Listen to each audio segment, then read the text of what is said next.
Buenas tardes a todos ustedes. Bienvenidos a este conversatorio número 25 de la Red de Economía Fiscal, Financiera y Monetaria, REDEFFIM.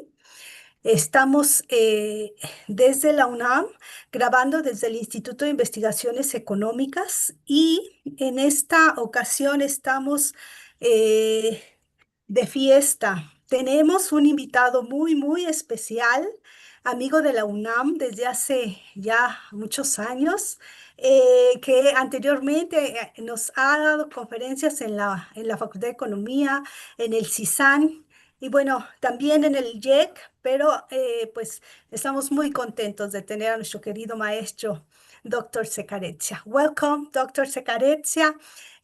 Quiero solo decir que esta sesión y esta serie de conversatorios están organizados por la doctora Alicia Girón, la maestra Patricia Rodríguez, la doctora Monika Meireles y el doctor César Duarte. En esta ocasión voy a moderar, soy Claudia Maya y soy investigadora del CISAN. Buenas tardes. Thank you very much, Dr. Seccareccia. This is a pleasure to have you again with us. We have had a lot of questions what is going on around the world, what is going on in the América del Norte, and Canada has been the focus now, since many things are happening right now. I just read some news that all the affirms in a report that the main countries that are going to be affected by all the things that Trump in his second coming to the Casablanca are provoking, the main affected countries are Mexico, Canada, and China. And in this time, we want to know from the first-hand analysis what is going on in Canada. We know that Canada hasn't been in the best time. It has been for some years, practically after de la pandemia, with troubles in his economy. And we want to ask you, how is Canada doing? Before the pandemia, maybe from the crisis, the 2008 crisis, to now. So how did you consider this trajectory, this background of Canada, and in which position this country is right now to face these policies, this challenge? Yes. We give you the floor. Yeah, okay. Yeah, that's quite a loaded question because, of course, we went through the pandemic. Well, I mean, we were, as all countries were badly affected, but we were able to amortize the effect a great deal because we had the capacity to spend, in a sense. That's the bottom line. We had the fiscal capacity. And we pursued macroeconomic policy, whether it be monetary or fiscal policy, that really attempted to mitigate the effects. I mean, there's no question about it. Right at there was huge, not only where they brought interest rates down to almost zero, 0.25, and it stayed there until 2022. But more importantly, what we did, of course, is that there was initially the huge boost in spending, huge boost. In fact, in the second quarter, I'm sorry, we hit almost an unprecedented level that we hadn't seen perhaps since the Second World War in terms of the share of the deficit to GDP. So there was a huge increase. And a lot of that went directly to households in the form of support here, because of course there is, as you know, we have an employment insurance, okay, what is called employment insurance in Canada, but we also had, but if you're self-employed, you're not covered by that, okay.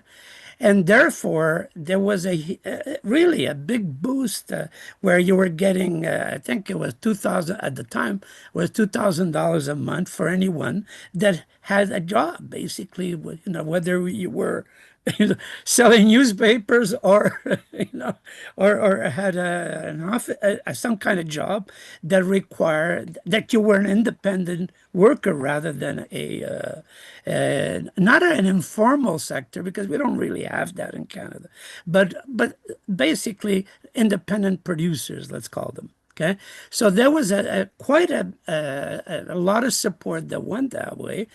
And in some regards, I should say that we came out of it reasonably well, by, if you already in 2021, we started seeing two things. One is that really the unemployment rate dramatically fell and all that. But more importantly, and this is where things start to get out of hand, was that the inflation rate started to pick up somewhat. And of course, in and of itself, I think it wouldn't have gone very far if it wasn't for the fact that at the beginning of 2022, primarily, we had the Ukraine war, which led to huge increases at the time in oil prices and in other primary product prices.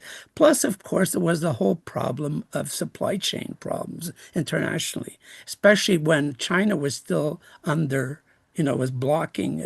Literally, you had at that time what I could call lack of what is it? It wasn't synchronic, in terms of the way in which countries began to move out of the pandemic. And that was a further problem that created supply chain problems internationally. But, honestly, I would say that since couple of years, since 2023, first of all, we've seen the inflation rate coming down back to the 2% range and all that kind of stuff that does have concern by, let's say, to central bankers here. But more importantly, also, of course, as I said, there was significant growth, but not as much as you would like. And I think part of the reason is because the central bank itself began to act very quickly in a way that really stalls some of that growth. Okay. And there's been a lot of debate over that issue, if you go back, as to why was the central bank not bringing down interest rates, even though the inflation rate was actually falling a lot. Now, it is true that today, if you compare, let's say, to the United States, we have much lower, central bank rates. Absolutely, almost half, or not quite, but almost. Okay, so that has happened now. Okay, but it's taken a longer time than people obviously wanted, so to speak. But on the fiscal side too, they started to cut back fairly quickly. Okay, thinking that things were over. So maybe it was, in a sense, a matter of it being too quick on the draw, thinking that things were solved when in fact they weren't yet. Okay, but on the overall, I think we came out of it perhaps, I don't know, better than some other countries, not as well as the U.S. initially. And the reason is because, as I said, we were the ones who were starting cutting back more quickly than the U.S. Okay, already by 2022 and so on. But I think that compared to Europe, for instance, I think we did much better. So, I mean, things were okay until now we got this other phenomena here, this other challenge, okay, that is not as bad as the, obviously, COVID, but it does create a lot of problems, okay? In terms of income, how Canadians are doing right now? In terms of income? Mm-hmm. Well, if you're looking at in terms of growth rates of national income versus there's been significant growth in income for sure, but the distribution of that has somewhat changed. You have to understand here that during the initial round of the COVID crisis, real wages were actually growing quickly because prices were not growing and incomes were rising significantly to sustain, households. And also to make it attractive for those workers who were, in a sense, needed to maintain activities Otherwise, as things closed down at the time, they had to make it attractive. So in a sense, you see an initial kind of real wage growth, but then it started already in 2021, real wages lagged behind. And it's been over the last year, I would say mostly, that we're playing catch up here on real wage growth. Okay. Whereby you see that even in strikes in the public sector, what I had last year, right now there's threat of strike in the postal workers there, but that's a slightly different problem here. It's more of a chronic issue there than just simply wages. Okay. But what we've seen is that real wages have started to catch up, so to speak. Okay. But it's as I said, we had a whole period in 2021, 2022 especially, where you saw them not doing so. Okay. Okay. And obviously what was growing was the share of profit in the economy, a great deal. Okay. Some refer to that as markup inflation and all kinds of, or sellers inflation. But this was clearly a case where we saw that happening a great deal, in part because, as I said, because of these supply chain problems, but also because of local monopolies here. I mean, if you're able to access through these supply chains in a way that others cannot, okay, then you're able to extract, rent in a sense, you could extract a great deal. And you saw that, but again, what's happening is things are, at least for wages, they're catching up. So, And sorry, yes. and in terms of investment, how investment is doing in Canada?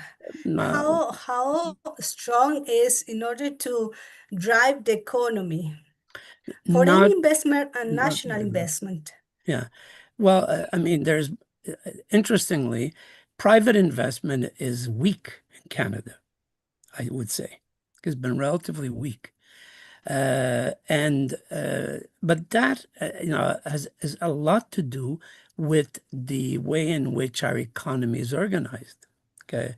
You have to understand that we are a country that has I mean, it depends on the sectors, but some of the important sectors, we literally have branch plants kind of economy, situation here.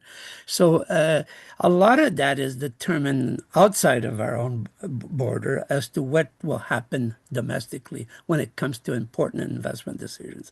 A lot of that, not totally. I mean, I think many of the Canadian businesses themselves that are sort of, local businesses have also been short of that, I would argue, in comparison to when we've seen other recoveries in the past. Okay. If you go back after the financial crisis, for instance, there was more significant growth, I would say, in investment than was the case after the pandemic. Okay. However, what to some extent did replace that is we've had significant public investment. You know, that the government in place, yeah, the Trudeau government, we're not the Carney one now; they just came in, but the Trudeau government that came, they of course they had I think there are areas primarily in what I would call social infrastructure type. I'll give you a simple example. The Trudeau government did significant investments in what economists may refer to human capital, but literally human capital, meaning that they've introduced certain policies in place.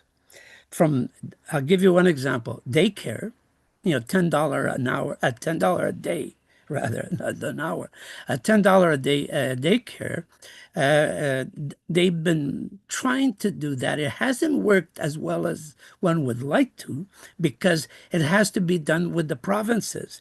And depending on which provinces, whether they're hostile or not politically, you have different, obviously, as you know, in Canada, the provinces play an enormous role when it comes to area areas of education and also, social welfare, whatever, healthcare, et cetera, et cetera. But there were enormous investments done by the federal government in those areas, okay, including introducing now it's literally, this is the first year of it, dental care, is a good example. Now, you would think this is not a public investment in terms of building roads or bridges and all that. No, but they are just as significant, I would argue. Okay. And that has been an area where we've seen some pretty big jumps, okay? New programs that we didn't have before. We've had, let's say, universal health care since the mid-1960s, okay? But not, dental care, as an example. And now we've starting to get into that area. Okay, I don't think it's a great program they have in place right now because it discriminates by income and all kinds of, But nonetheless, I think it's important, and most importantly, I think in the case of daycare, that is really an area where, where because they do provide support in terms of preschooling education already. With daycare. And that is an area which Quebec, one of the provinces, had initiated a long time ago. And they've all caught up thanks to the federal government pretty much embarking on supporting throughout the country that. Okay, so there are certain areas that have been really important to consider. But it's not the traditional, bricks and mortars or whatever, asphalt or areas of infrastructure, okay, that you would think of. Um, why, if the economy has not been that bad and the income hasn't decreased, by the contrary, it increases, why Trudeau lost the support? Well, because Why suddenly? I mean, why yeah, did he have to resign? yeah. And well, I will let you Well, I'll tell you, it's answer very that. simple. One is simply that it was almost 10 years he was around. Okay. And at some, people tend to say, well, it's time for change. You know what I mean? Like, especially younger people. But more importantly, I think it's more than that. Obviously, it's not just that. I mean, it's true that we don't elect a king or something. So obviously 10 years is a long time for at least for our country. But more importantly is the fact that, that inflation stuff, that we faced, that was hurting certain, well, obviously hurting households generally, but poor households in particular, young people. But even more than that, and that's the other area which is important, that is due in part through immigration. We've had huge increases in immigration. That had put a lot of strain on our housing side, really huge issue. I mean, you have to understand that we used to be at around 300,000 to 400,000 immigrants intake if you go back 10 years or so, okay? And it jumped to, what is it, 1.2 million, I mean, at some point. So you had huge increases. Now, for all good reasons. I mean, there were just 200,000 Ukrainians that came in, because of the war there. The Syrians that came in at the time. So we've seen a lot of that put a lot of strain on housing, okay? And that, I think, really has led to, I mean, housing prices have shot through the roof. It's not just immigration. I mean, there are other factors, but Canada in particular as a country, I mean, this is a phenomenon worldwide, by the way, the problem of housing. But it is clear that Canada in particular, because of its particularity, as I said, as a net receiver of immigration, what has happened there is that you've seen huge, jumps in housing prices generally. So it becomes unaffordable, for young people. And also, what we've seen is the type of immigration is with people who come in who have money already. You see that in the case of Hong Kong, it's a good example there. They come in with lots of money, okay, and they buy up. And in many cases, they buy up and keep them empty. They just buy them. you know. Yes. And now cities are taxing empty apartments or empty, condominium or whatever, I'm saying. But it is something that, again, Canada was catching up because we didn't face that kind of phenomenon before. Okay.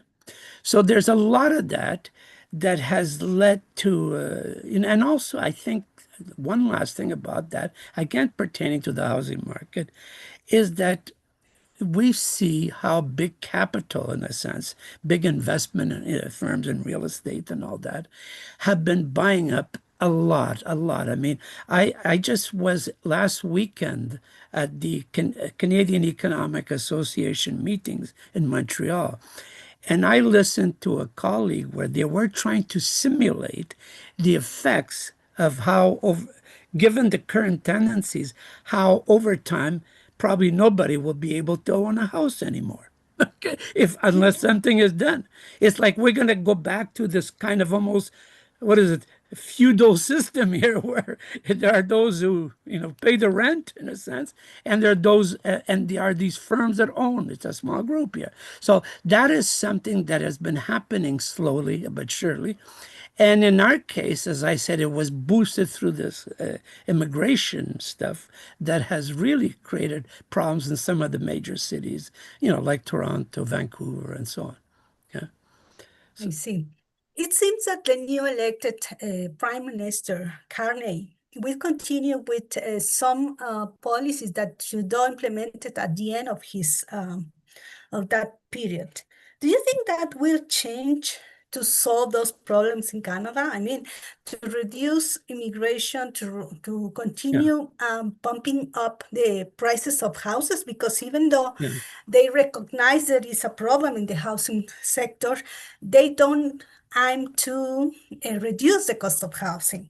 So yeah. in some interviews I recently heard, with the new governor, no, it's not a government, with the new person in charge of this house sector, they don't intend The to reduce yeah, the price of houses. So do yeah. you consider that No, they're not going to this reduce the new prime housing. minister is going to, no, it's going No, I to mean, change the you situation don't really want it. in general in Canada? Yeah. I mean, you don't want a collapse in housing prices because that's going to be another disaster. Okay. Yes. Meaning, because households are heavily in debt because of housing. Okay. Mhm. So you cannot allow them to fall, preferably. But what is happening is that you see that with the new government right now is that they are providing tax, well, what do you call it? Subsidies here on the purchases of new homes and stuff like that. But also in providing some of these partly built, manufactured homes. They have these other types that they're building right now, okay, that is making it feasible for people to have a roof over their head, literally, okay, that was not possible before. And he's being inspired, I would say, in the case of Carney. In fact, you saw it in the ads literally when he was promoting, when he was campaigning there in April. We saw in the ads how he was inspired by what happened right at the end of the Second World War in Canada. Because, there was a real commitment to have a house for all the veterans of the war that came back from Europe. And there was, and for him, this was like the sign of what we should be doing today. Obviously, we're not coming from a war the same way or anything like that, but we are clearly trying to build homes that are more affordable. It's not that the housing prices will fall, because if it's a big house you bought, okay, you don't want to see it collapse in value because, of course, you would have to throw away the key almost, if you can't afford to service the debt, okay? But if you do have let's call them more affordable houses, okay, less outlandish in some cases. I mean, there's been a lot of building has gone on, but it's not the affordable types. Okay, so you got the extremes here. You have, as I said, very beautiful homes on the one Fancy hand, let's say. ones, yes. And then you got literally people in the street in tents or something, the other extreme almost. Okay. The other, or somewhere down there, So I'm just saying this kind of extremity is where the problem has arisen. Okay. And And that's what's happening right now. I think we're going to see a lot of that building going on. I mean, there's a strong commitment in that direction right now. And especially with new technologies on the building of these homes. Okay. Outside of just subsidizing the purchase, which is what they're doing for young people, let's say those coming into the market for the first time. Okay. There's that. So I think that's an area where I don't know if they're going to solve the problem. Obviously, I don't think, but I think it's going in the right direction right now. Okay. I see. Well, all these domestic or internal conditions in Canada, that seems not too bad. Do you consider that the new Prime Minister will have the elements to face this Mm. changing reality with Trump Yeah. and with all this uncertainty? Yeah. Uncertainty of, I mean, the economy of Canada will be able to support all these changes, all this tariff on iron and Yeah. aluminum. I mean, Well, what do you think? well, I think we can for sure, and I'm telling you why. Is that the problem with the Trump administration? I mean, there are a number of things. I mean, God knows where to start here, but I mean, but one important thing I should say first, before I get into these challenges, as you were saying earlier. The fact that the Trump administration, first of all, it looks at the trade deficit as something bad in itself. So there must be some way of, doing. And I was looking at the figures just recently, and we'll get to that because it's important to understand this. Okay. So yeah, they have this view about trade deficits as being something bad, and trade surpluses as being something good. Well, I do not, I don't, I think Carney doesn't look at it that way. Okay. Why doesn't he look at it that way? Well, because in fact, okay, you do not solve a problem. Because if you look at it in a kind of neo-mercantilist way, okay, of seeing a deficit as something bad because it takes away jobs, okay, then the question then is, how do you deal with that? Do you deal with that by raising tariffs and creating havoc internationally, which is what's happening right now, including domestically, because you pay for that as well. It's Americans who are paying the tariffs right now. But more importantly, okay, there are other means through macroeconomic policy that you could deal with that problem if you have a problem of shortage, of jobs in a sense. If there's job scarcity, what is the solution? Now, I'm not suggesting that we should run a continual deficit, but one should not be worried about that at that level, except the United States. And the United States is shooting itself in the feet. Why? Because, as you know, it is the world still today, less so than in the past, but until now, since the end of the Second World War, the dollar became the world's reserve currency. By definition, to be in that situation, which is a situation of privilege for the United States, I emphasize that, they must run a deficit with the rest of the world.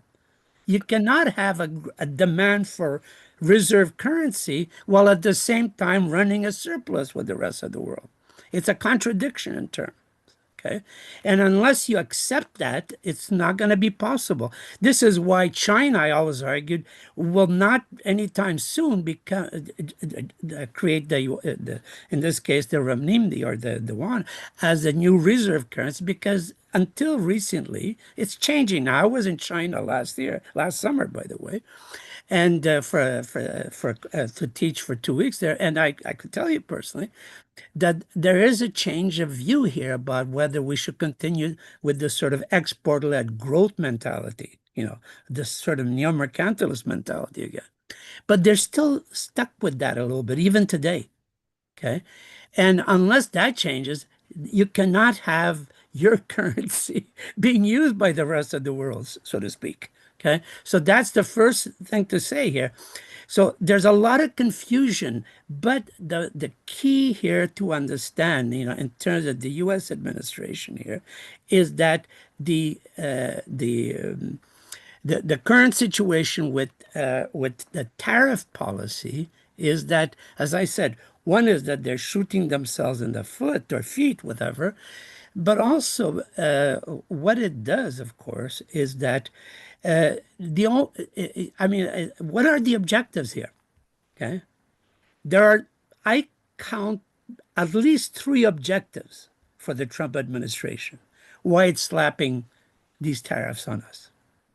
One of them is just a kind of bully thing. You want to bully others in order to submit. To submit to what? Well, in this case, whatever it is, it's a negotiating tactic almost. Okay. And that may or may not work, I will argue. Okay.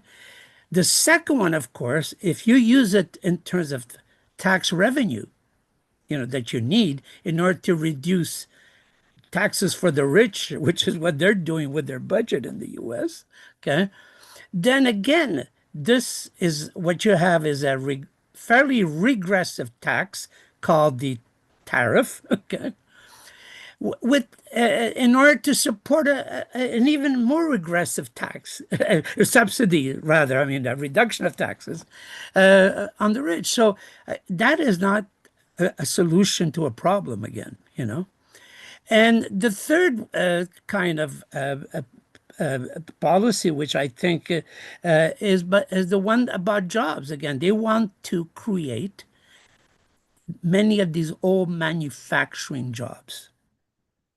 Okay, especially in the Rust Belt of the United States, which is in the northern United States.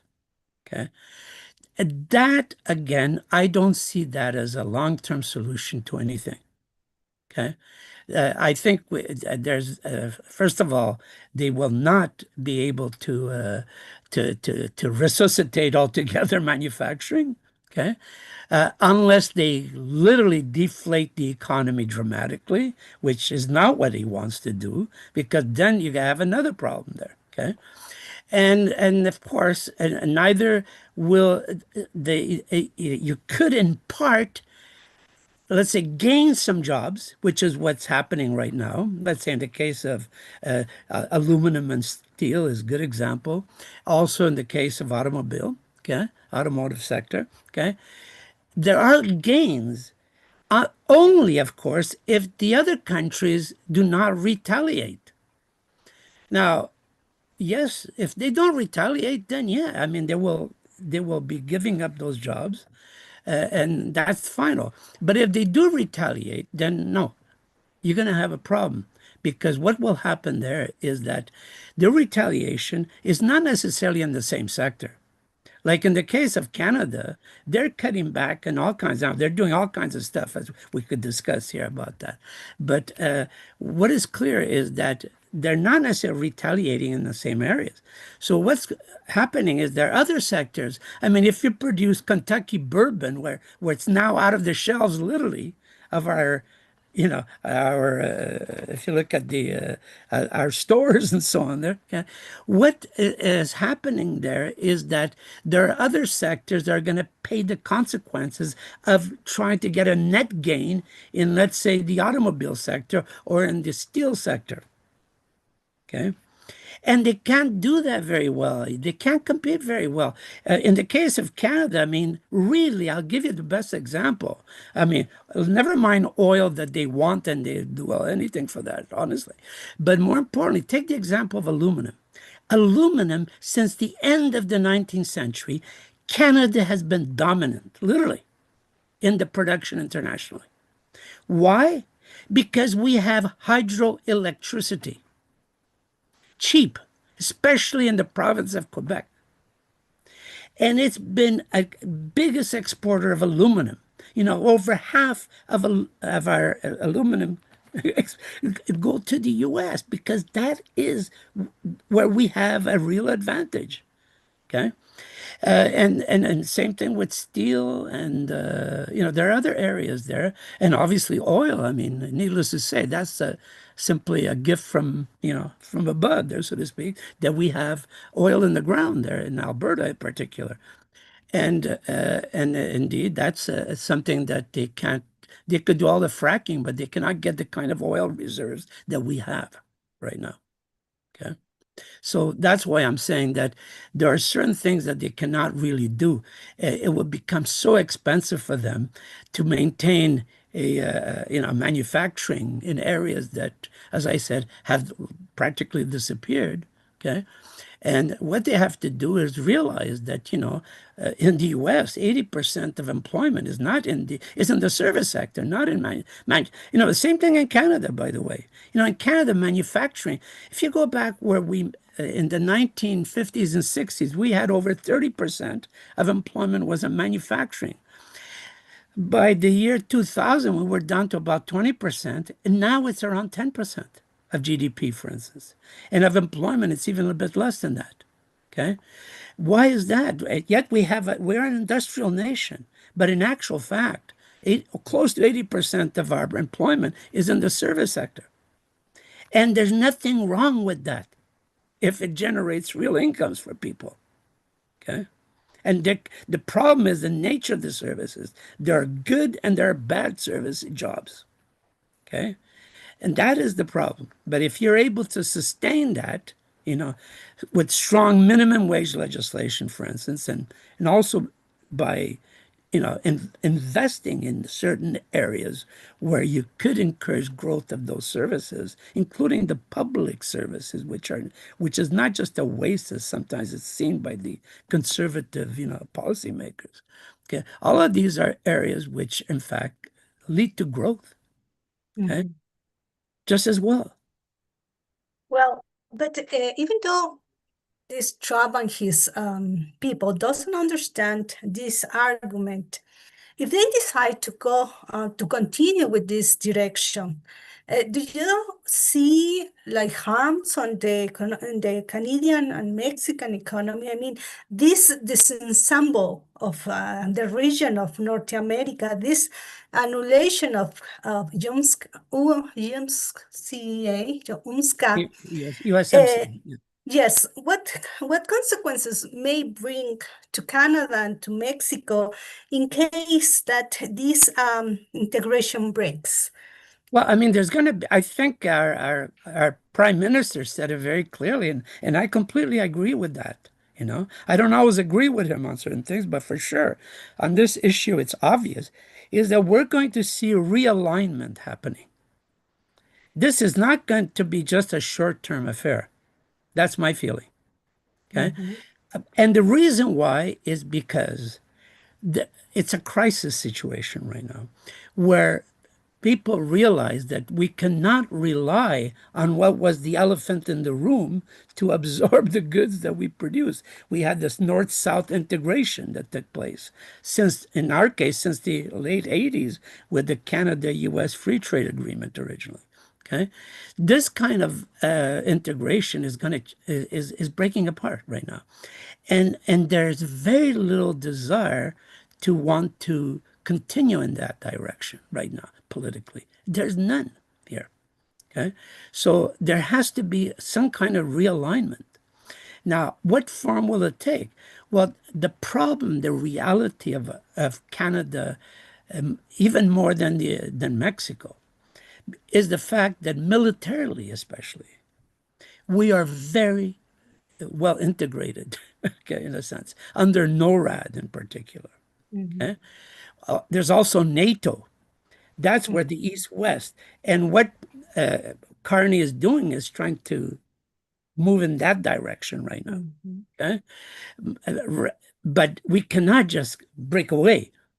And that is something that is very difficult to really, is a challenge right now for Canada. But when it comes to trading links, I think we're seeing it already. I mean, literally, I was looking at data for April, the trade data, and what we saw is a dramatic decline in exports to the U.S. The joy.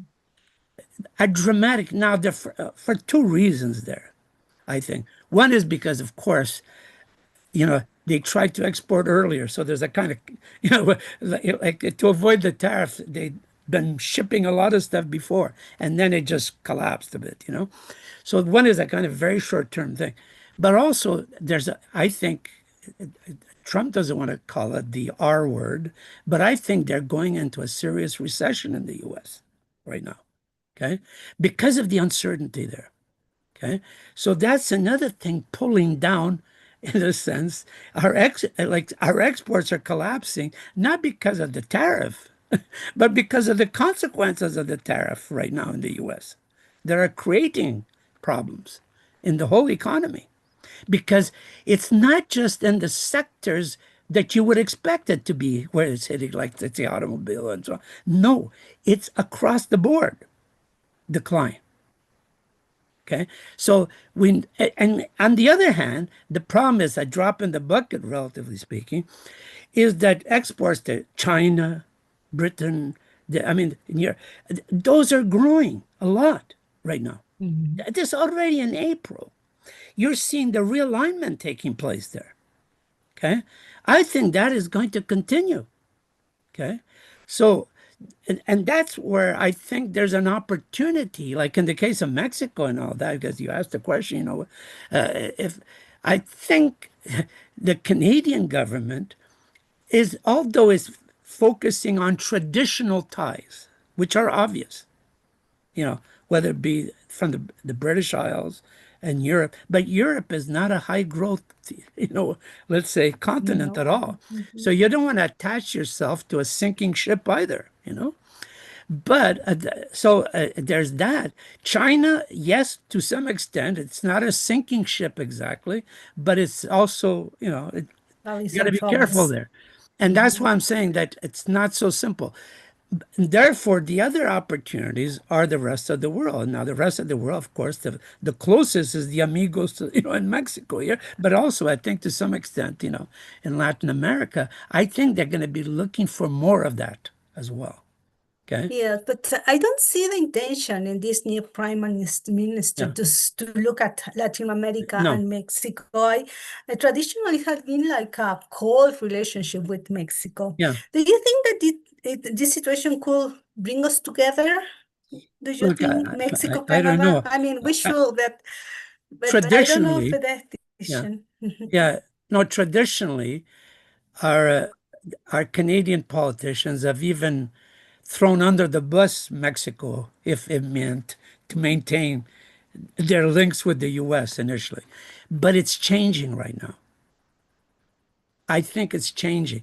Now, you have to understand too that our current prime minister, I don't know how long it's going to be because it's a minority government, but certainly compared to the competitor here, which is the conservative Poilievre in this case, in the case of Canada, you know, what the opposition, that could take over if, they're close. What is clear to me, though, is that, and compared to Trudeau, okay, is that Mark Carney, first of all, he's a very competent economist. There's one Yes. thing that's clear is that he's not Trudeau here, like absolutely not. But more importantly, I think, is the fact that he is an intellectual. You know, he has not only a lot of experience in terms of both private and public sector sort of jobs he's held. He's been the UN envoy on questions pertaining to climate change. He has done a lot of different things, but he's also an intellectual. In fact, I was just checking on his book that came out a few years ago, okay, on values, and I mean, he's very mainstream for a lot of things. I mean, it's not Yes, as if that's but he has a kind of real desire, okay, to pose the right questions and to address them in a way that are more meaningful, I think, because of that double background, both in terms of intellect, but also in terms of capacity and experience. Okay. Those, I think, are perhaps positive things that we can share with Mexico's presidency as well, because I think there are some common traits there, perhaps. Okay, Mhm. because they're both also been connected with issues of the environment, which is kind of interesting, Yeah. as an example.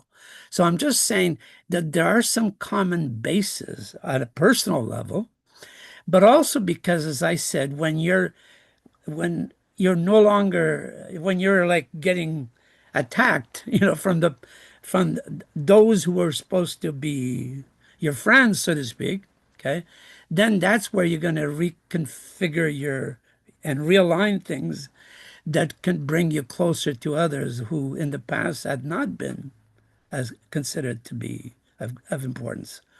But, again, I can't possibly, say for sure, but I think there's an opening right now that did not exist before. I mean, there's no way under Trudeau, and obviously did not exist before Trump. I mean, no, with Biden and Trudeau, they were like honeymooning almost, compared to what is happening now, where it's the complete opposite.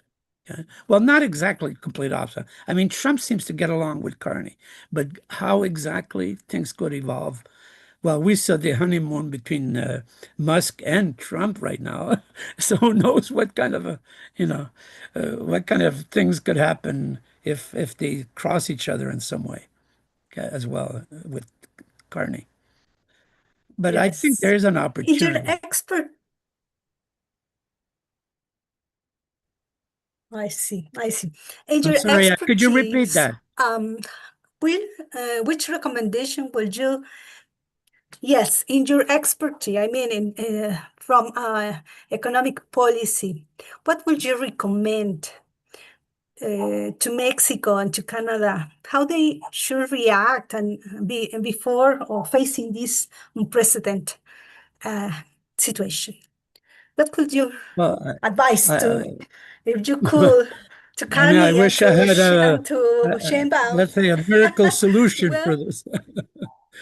Look, all I let me could tell say is you, that, you have influenced a lot of Mexican students, and yeah, we could think that some of them be yeah. close to the government. So, what No, would but you honestly, I your think advice? Mhm. the most important thing in the current context is to keep one's cool. Obviously, you do not, and coordinate as much as possible. To coordinate in what way? Not only in dealing with the tariff head on, which is obviously the most important thing, because it's clear to me that where, as I said before, these tariffs are to shake up and divide countries and to basically to concede, to give them concession on things that otherwise wouldn't exist under, let's say, as it was under Biden, for instance.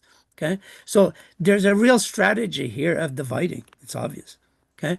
And, but we don't have the same problems, like, in the case of immigration, for instance, fentanyl, all this kind of stuff. It's not the same situation at all.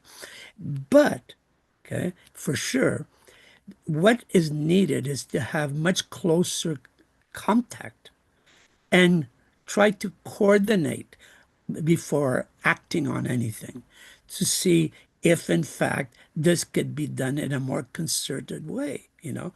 To me, that is the only thing. And to not fear doing things that are out of the conventional on certain things. Okay. What does that mean, not fear? I mean, I'll give you a simple example in the case of Carney right now. Okay. He is very mainstream in terms of, he's an economist. And as I said, he's a fairly competent economist, I believe, very strongly that.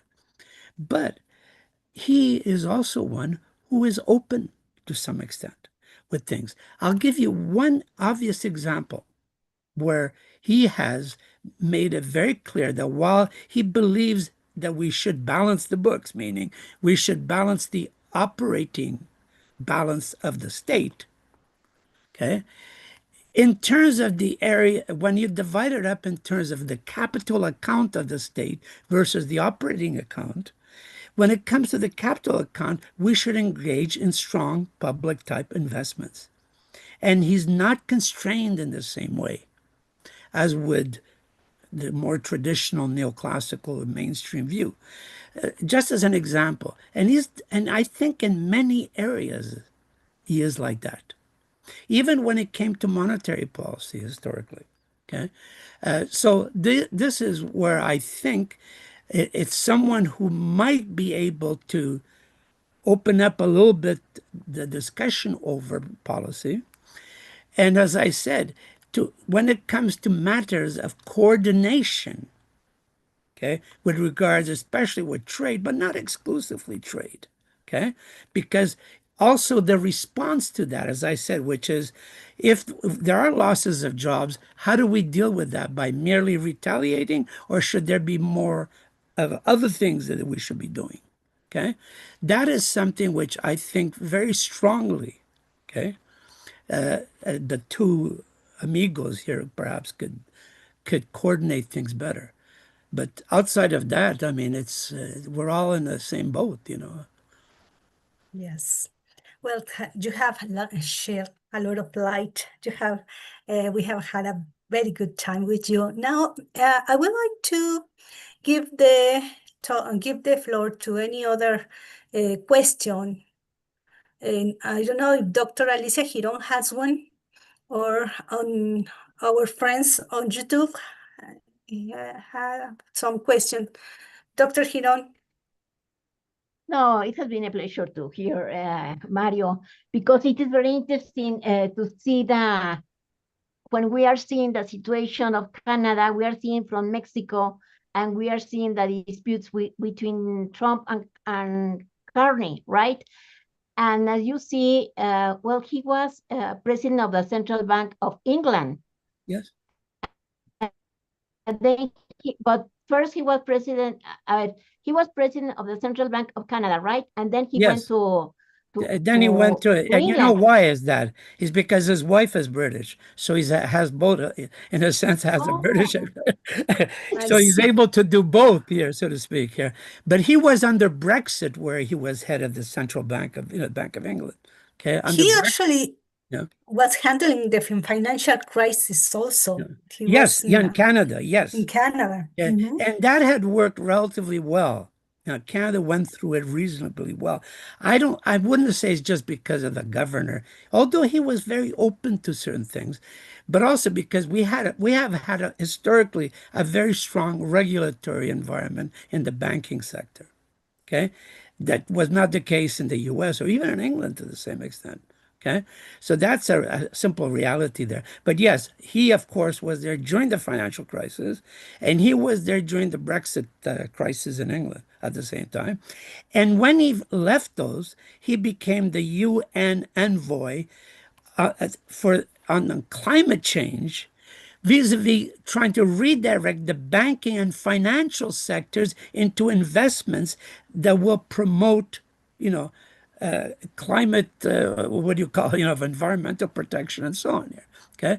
So that is something which I think is a big plus for him, even though, and he does, but the title of his book, by the way, one of his is called Values, because he believes he has values, in a sense. Now, some of them may not be, he's obviously, there are all kinds of values. He's also a fairly religious kind of person compared to Justin Trudeau. So that's another aspect that I'm not So sure how you could situate him. we cannot compare Carney with any Fed governor, right? It's not the same No, he's value something and above that, interest. I think. I Yeah. see. It's not just a central banker. No, I He think has he's got different, more to okay, offer than that. Even I though, see. look, I'm not very optimistic with him either. I'm being very realistic. But I do believe that, when you compare him to even our current central banker, he's so far above them, Oh, for sure. You know, because in a sense he understands some of the I've been having exchanges even with people like Warren Mosler, who's telling me you should tell that to Carney, this and that. He wants, I don't, I'm just saying that there's a lot of people who believe that he may actually be able to do something that others would not do normally. Okay, whether that will happen or not, I'm not sure. I'm a bit pessimistic on that because I don't think he's that dynamic. But I do think that compared to many out there, if you look across the world, I think he stands out pretty well, I would say, and by the way, I don't even vote for him, if I have to tell you the truth. So it's not, because of, Right. not because I think, It's 8 o'clock. I've always voted the Social Democrats there in Canada, so it's a different, I'm sort of long-time commitment that way. But for sure, he stood out very well. And I think that is something which my feeling is that he will probably be able to act and guide this country in a way that may not be as disastrous as it could become, because Trump is completely crazy. I mean, it's insanity to some extent what's going on. People will look at this in a way that in the future will look at this as someone who has lost his mind to some extent by doing what he's doing, honestly. And it's just that he has people around him who fear him and will not question. So it's a kind of very Mario, sad situation. Mario, I have a question, but why currently visit Trump? Because our president hasn't gone to Washington, No. and he went. Yeah, Why? Carney went for sure because he was expected to do so. We've always had that kind of, when we have a new prime minister in Canada, we've always, like in the same thing. See, Trump has not done that, but in the past, Biden, Obama, all of them visited Canada. But Now, Trump went to Arabia Saudita, I'm sorry? Saudi Arabia. Yes, of course. Trump went to Saudi Arabia. Yes, of course. But he would instead of never going come to Canada except in a couple of weeks. Was it for the G7? Yes, He I will know, probably come to G7. that. Okay? And He will probably come for that. And Carnegie invites our president to go to the G7. I don't know if she will go there. I hope she will go because, that will be a good opportunity if she's invited. Yes, she can. He invited. Well, then she should go. I think it would be a very, very positive thing. He's Yes, invited Zelensky, some of these there's different issues there. But in the case of Mexico, I think that will be a very important step if she shows up to that. Because there you're going to have both Carney and Sheinbaum dealing with Trump directly on this issue of the tariffs and the USMC or whatever it's going to be called, from now on. But I think this is a golden opportunity. I honestly believe that, I hope she goes because, well, she went to, I think, she went to Bogota, or where did she go? I don't remember. It was also, she went with Lula, right? I think. I don't know. Creo que sí. But Yeah. why? Because it was which conference or why? But she went to Brazil, right? But I know she went. No, she didn't want. She went to Honduras to the CELAC conference, which is CELAC is what's the name of CELAC, Claudia? CELAC. That it is the conference of Latin American countries. Latin American. Latin Algo America. así. Sí, CELAC, but she went to Honduras. But she went in the morning. She only take the pictures with Lula, Petro, and I don't know who else. And then She went to the G20, I think, in Brazil. G20, Okay, well, that's expected. I mean, we're in the G22, that's expected. But if it's the G7 one, the reason why I say that it's important, I mean, at first you have to understand that historically, we've been very closely allied with the United States for all kinds of reasons, but just the proximity we have, there's just, you cannot avoid each other. It's just impossible, okay? While in the case of Mexico, although we have very strong ties there, okay? It is obvious there that we've never had that kind of relationship of visiting each other. When was the last, if you look at your previous president, I don't think he never came to Canada. I'm just saying this would be, I think it would be a very positive step if she would to do that. I mean, if somebody's hearing that, I honestly believe that this is something that would be to the benefit of both countries, because it will be a golden opportunity, okay? Because Trump has to be there, so to speak. I don't think Trump doesn't want to visit Canada, but he has to because of this G7 thing. And the last time he was in Canada 7 years ago, it was a bad situation there, okay? So I think, remember. yeah, he was really a catastrophe there. Now, who knows what's going to happen this time around? But I have a feeling he's going to be a little more careful, No, he went, I remember because he he accused Trudeau of was lying. very crazy in the meeting, and Yeah. and then he flew from Canada to North Korea. Yeah, in that imagine. I mean, and he liked the Rocket Man, as he called him there. No, because, this is just very crazy ideas. I no, remember it was a total disaster. But this is an opportunity, and I think, given the fact that you have more leaders coming in than just the G7, also in the current context, this could only make it more difficult for Trump to behave like an idiot. I mean, really. So there are certain things that I think will be very helpful. But on this whole question of trade links in the North American context, this is a golden opportunity, I see it, because they could meet on the side to discuss some of this stuff. It may not go very far, but the mere fact that there are three discussing it at the same time, I think will make it a very fruitful kind of thing, even for the optics. Okay, because Trump loves the optics, and it's just that, it's just that whether he will actually act on some of that, who knows? But I do believe that it's a good thing if it were to happen. I hope so, honestly, because she has more to gain from this than to lose in this case, for sure, in the case of your president. Yeah. Well, Okay. we will. Should tell her. Yes. I think We have some minutes for some questions online. I don't know, César, would you mind to read them? Do you have them? I don't see on my screen.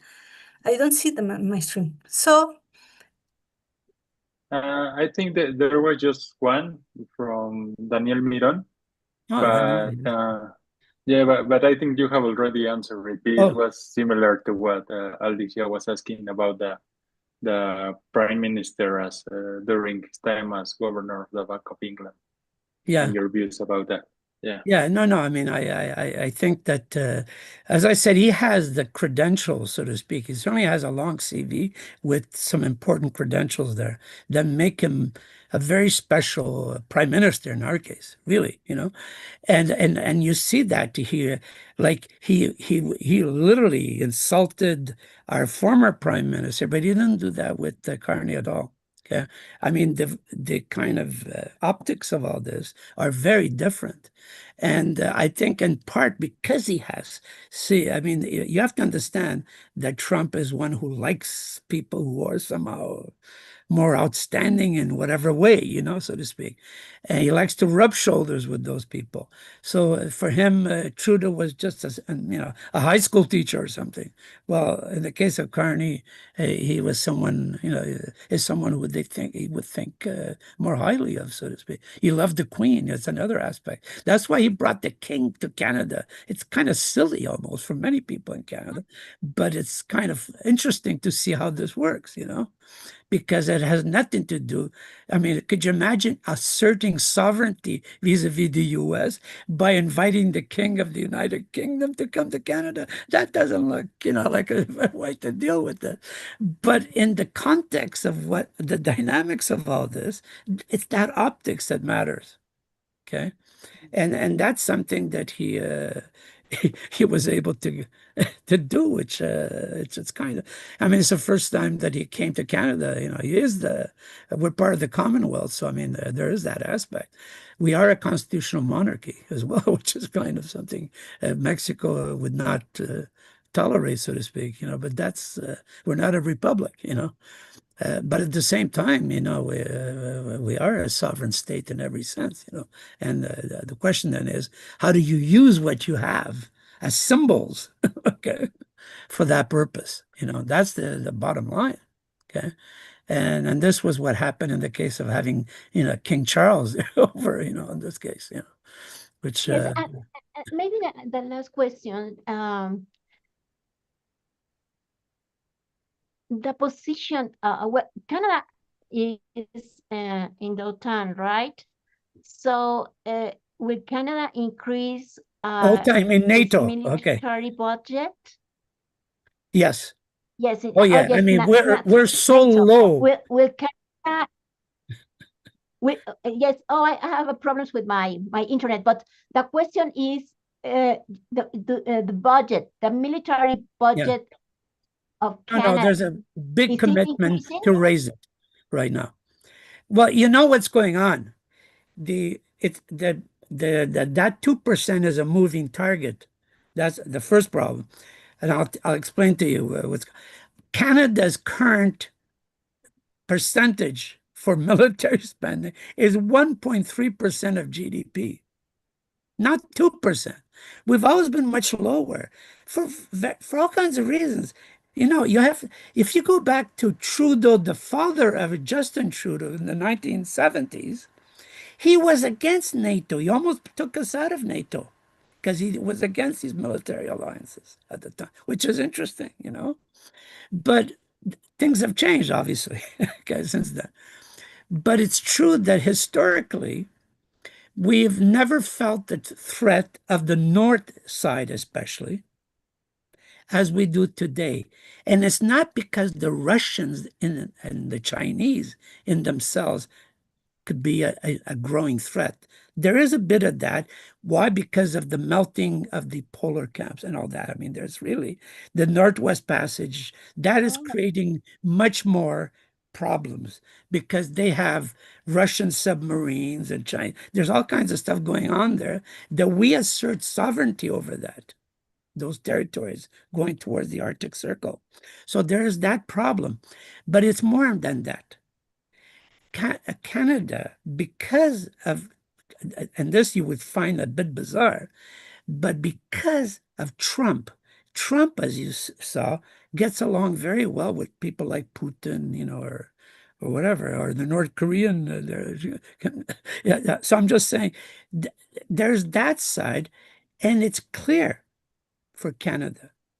It doesn't take much for Trump to pressure us. That's why we're, what's his name? Carney is actually said that he would be interested in discussing the golden dome that he wants to set up to protect North America again, Canada and the United States. Okay. Why?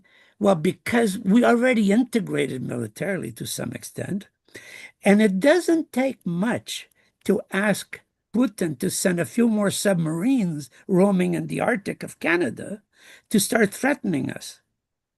Okay, so that we clearly are under big pressures to raise military spending right now. And it will happen. Now, the target is to get to that 2% in maybe 5 years, who knows? But not 5%, which is now they're raising. It's a new target. As I said, it's a moving target, you know? So right now, it's been 2% for a while, and we never met that. But now they're raising it to 5%. So obviously, we're going to have to catch up a great deal. Okay. Now, I don't think we're going to go to 5% anyway, anytime soon at all. But I think we will get to that 2%, you know, in a fairly short while. And Trump again is waiting to collect because of the purchases of aircrafts like the F-35, the purchase of military hardware from the United States as well. Although in this case of Carney, he's pushing also to extend it to Europe in terms of purchases of aircrafts and all kinds of stuff, submarines and so on. There's going to be big purchases going on in the next while, for sure. Oh, hey, Danielle also, yes. Yes, nice to see you there. Long time no see there, as I said. Pues agradecemos la Pero no sé presencia del si- doctor. No sé si Daniel quiera comentar algo que ha estado en el YouTube viendo, no sé si quisiera decir algo y ya con eso terminamos. Bien. Daniel. No, I just want to say thank you for this opportunity to hear Professor Seccareccia here at the UNAM. And one part of my, well, I had two questions about the Prime Minister, but you already answered that. So I just want to have another question about the Please. USMCA, because what you think in you know, in a nutshell, what do you think about the USMCA for the next years while Mr. Trump is in the White House? Do you think it's possible to make a deal with him? Or do you think that Canada and Mexico has to make a deal, you know, like part and part and not taking in account? I mean bilateral with other kind, like bilateral, what Canada or Mexico is on rather than the United States. Or look, I could say this here, which is that we've seen that already. Trump makes a deal, but then he breaks it. I mean, the next morning, even so, it's not really a deal when you keep changing, And the problem here, though, is that we need to have some kind of rules, whether it's bilateral or multilateral. We need some rules. Okay. Now, the rules of trade under the WTO is not something that I think is really the best solution when you're dealing with your own neighbor, especially. Okay. It's not like you're dealing with, I don't know, whatever, North Korea or some South Africa or whatever. Okay. You're dealing with someone who's next door to you, where we have so much trade in goods and services, but especially in services. We have, and also in literally contact at all levels. So to treat it as if it was the same thing as, some country out there, it's not quite the solution the way I see it. I think we could do better than that. Okay. The question then is, if it is your closest neighbors, and it is for both of us, by the way, I mean, for Canada and for Mexico, whether you like it or not, we're stuck together, in that way. Okay. And it takes two to tango on many things. You can't just simply do what you feel like. Therefore, then there's a question of what could be the rules. And the rules, I think, under the original NAFTA or even the original FTA in the case of Canada, were not good rules. I don't like them. I mean, I was against that. I was, in 1980, at the end of 1987, I wrote with two other colleagues who are now both passed away. They were seniors. Some of you may have heard a guy by the name of Mel Watkins. Perhaps but anyways, these are people who were, there were three of us who wrote up a statement and we circulated, and we got a bunch of economists. We're about 75, but we did it very quickly. Okay, 75 economists signed this petition criticizing the original Canada-US free trade agreement that was being worked out at the time. And then we had an election in 1988, which was indeed the free trade election, they called it, because it was primarily over that whole question. Okay. And I remember personally, okay, we were saying that the problem with this agreement, first of all, it was not a free trade agreement at all. Okay. What it was in the case of Canada and the US, was an oil pact and an investment pact. Okay. Now I could get into all that. Okay. But the point was that it was because the tariffs were a trivial issue. Nobody questioned that.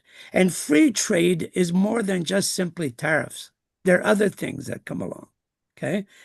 Other factors, not only in terms of non-tariff barriers and stuff like that, procurement, things of that nature could affect decisions more so than just a tariff can. Okay, so in a sense, it's a criticism of Trump right now, because to focus on the tariff is a bit naive when you look at the full round of things that we do. Okay, but the important point that we were making at the time was that we didn't think that was of really much importance, because under GATT in those days, this is already in the 80s, and then became the WTO. Okay, we were slowly eliminating tariffs at the time. So in a sense, that was not the issue. It's what everything else they put in there that was the problem.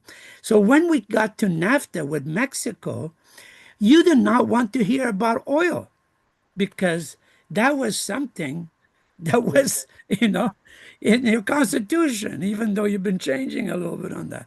But I'm saying here, this is a good example of how what was supposed to be a trade agreement was everything else but that, almost. Okay, and those rules, these games that they play at that level, is what matters a great deal. And when you're next door to each other, you better be careful, because especially when it's an elephant, if he moves too quickly, you could get crushed. And therefore, it is something that I think, as much as I'm no free trader, but I do believe that we must have some rules, when it comes to trade and investment, all these things, capital flows and all that. Okay, and they are, but they're not the ones that I like personally. A lot of them. Okay, but it's true that this is something that we should have. Otherwise, we could have big problems. Right now is a good example with the Trump with his withholding tax on investors. This is something again that is creating a lot of problems in Canada. Yeah. Now, in some cases, maybe they deserve it, but in other cases, it's a real problem that creates a lot of difficulties, in running, a system in place, So I'm just saying that this is something that one must have something, and not just simply, it's like when you got your neighbor, you have implicit or explicit rules, okay? You're not going to cross their yard or something, or whatever it is. And these are the sorts of things that I think we must have, to make it, which is actually regulated trade or regulated whatever, but it needs to be something, okay? So that's why I cannot imagine that we will go back to nothing. I mean, it's not the way it was. Even before, it was never nothing, by the way, okay? So that's it, Okay. No sé si hay más preguntas.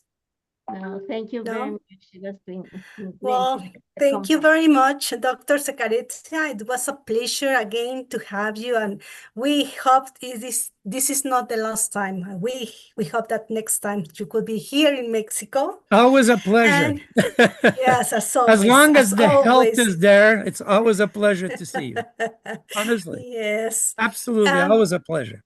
Y para los que nos ven en las redes, si requieren o les interesa saber más sobre el trabajo del doctor Seccareccia, en la revista Hola Financiera hay muchos artículos traducidos al español del doctor Seccareccia, de toda una obra que ha hecho, y el CISAN publicó este libro con un artículo del doctor Seccareccia. Yes, I remember. Que está I've never seen it.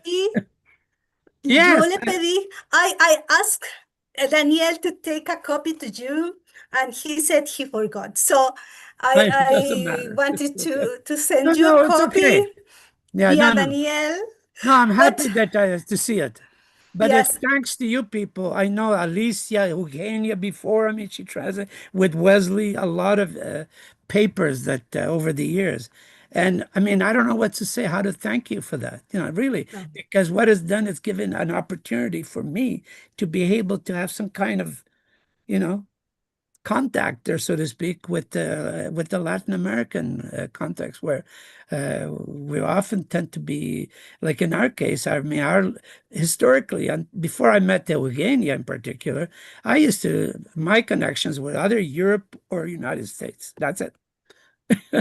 But No. after that, it began to open up a little more, because really, there's so much to be said, you know.